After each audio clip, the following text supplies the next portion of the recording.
Tienes 5 segundos para decirme qué tienen en común estas palabras. Aceituna, algodón, azúcar, almohada, ojalá, alcázar, albahaca, algoritmo, aduana, alcancía, ahorrar, aldea, almíbar, azafrán, alquimia, barrio y zanahoria.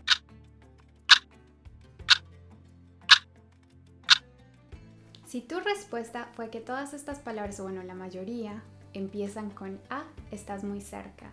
Pero el verdadero denominador de todas estas palabras es que son testigo de un crimen lingüista que pasó hace más de 800 años. Un crimen lingüista.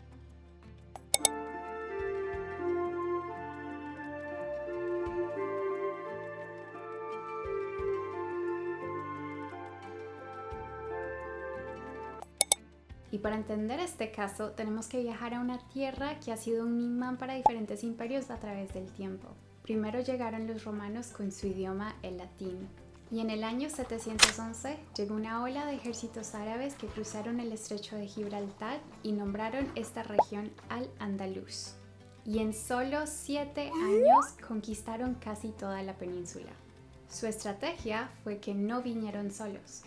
Con ellos trajeron el arroz, las naranjas, el azúcar, el algodón, los sistemas de riego y los baños públicos en una era en donde en Europa nadie se bañaba. Los árabes estuvieron en Al-Ándalus por 8 siglos y durante estos 800 años hubieron avances tecnológicos. Un ejemplo de esto eran las acequias, que era un sistema ingenioso de distribución de agua que distribuía agua a partes de la ciudad y de los campos.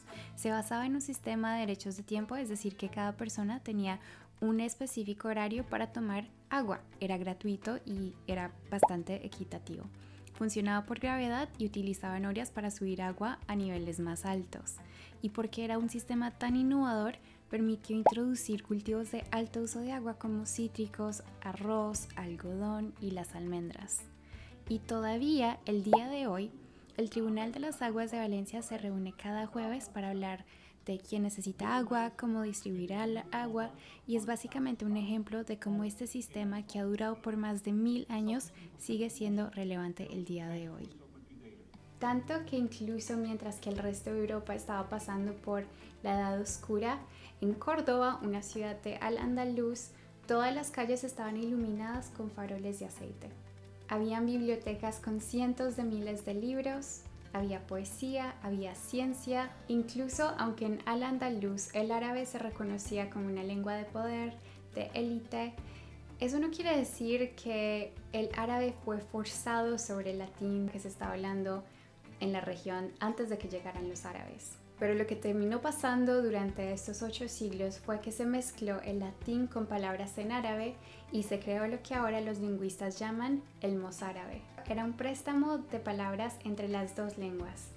Un reflejo del impacto del mozárabe se encuentra en las jarchas. Son breves estrofas que los poetas añadían al final de un poema escrito en árabe o en hebreo. ¿Por qué son importantes las jarchas? Porque aparecieron por primera vez alrededor del año 1040 y por eso son consideradas la primera manifestación de la literatura en lengua romance peninsular. Es muy difícil encontrar la jarcha más antigua porque hay muchas, pero una de ellas dice: Tantamare, tantamare, Habib tantamare, malautíenme os oídos bonitos, eduélenme tanto. Pero mientras que todo esto estaba pasando en la región de Al-Ándalus, en el norte, las cosas se veían un poco diferentes. A los reyes no les gustaba mucho lo que estaba pasando en el sur de la región. Ellos crearon una guerra a la que la llamaron la Reconquista y Sevilla cayó en 1248. Con cada ciudad conquistada, se aseguraban de traer sacerdotes, escribanos y nobles que tenían solamente una misión, y esa era reconquistar todas las tierras para Cristo y para el castellano. Y así empezó el crimen lingüístico. Los castellanos no tenían la misma tecnología que tenía Andalucía.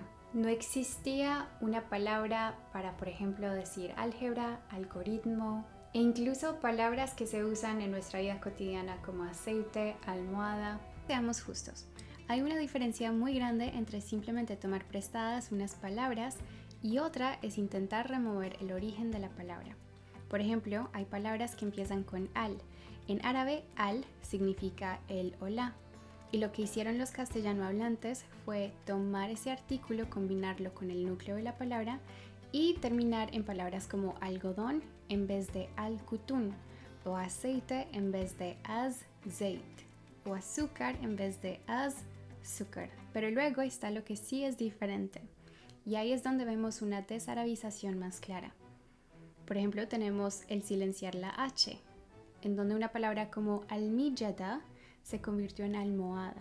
Cuando Castilla finalmente conquistó toda la región de Andalucía en 1492, lo primero que hizo fue utilizar sus puertos para navegar al Nuevo Mundo.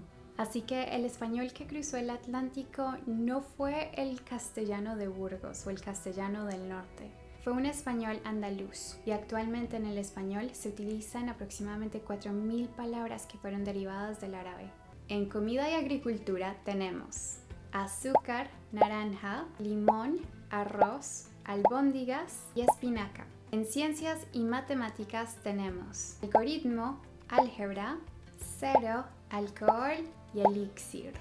En objetos de casa tenemos alfombra, almohada, jarra y taza. En lugares tenemos aldea y barrio. En administración tenemos alcalde, aduana y aldeano.